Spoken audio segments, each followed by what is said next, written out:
Меня звонит телефон. Кто говорит? Сон. Откуда? От верблюда. Что вам надо? Шоколада. Для кого? Для сына моего. А много ли прислать? Да буду это к 5 или 6. Больше ему не съесть. Он еще у меня маленький. А потом позвонил крокодил и со слезами просил. Мой милый, хороший, пришли на калоши. И мне, и жене, и Татоше. Подожди. Теперь я на прошлой неделе выслал 2 пары отличных коров. Ах, те, что ты выслал на прошлой неделе, мы давно уже съели.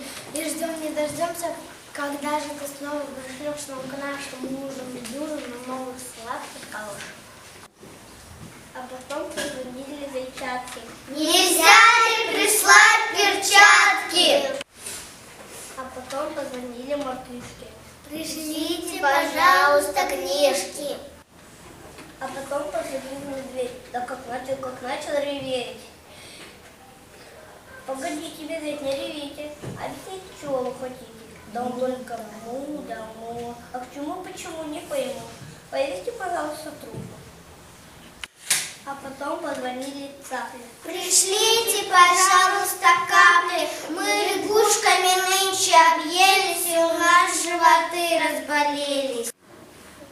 И такая дребедень, день-делень, то лень позвонит, то лень позвонит. А недавно еле позвонили и запели. Неужели за людей все сгорели карусели? Умели в газели, не горели карусели, и качели уцелели, а на будущей неделе прискакали полетели на качели карусели. Неужели в самом деле все качели погорели? Что за глупые газели? А потом позвонила свинья. Пришлите ко мне соловья. Мы сегодня вдвоем с соловьем чудесную песню споем. Нет, соловей, не поем для свиньи, позовите-ка лучше ворова. А вчера поутру кенгуру. И это ли квартира моя дыра? Я рассиделся, я как заору. Нет, это чужая квартира. А где моя дыра? Не могу вам сказать. Позвоните по номеру 125. Я 3 ночи не спал, я устал. Мне бы сейчас заснуть. Но только я лег, звонок. Кто говорит? Носорог. Что вам надо? Беда, беда. Бегите скорее сюда. В чем дело? Спасите, спасите. Кого? Бегемот, наш бегемот провалился в болото. Провалился в болото? Да, не сюда, не туда.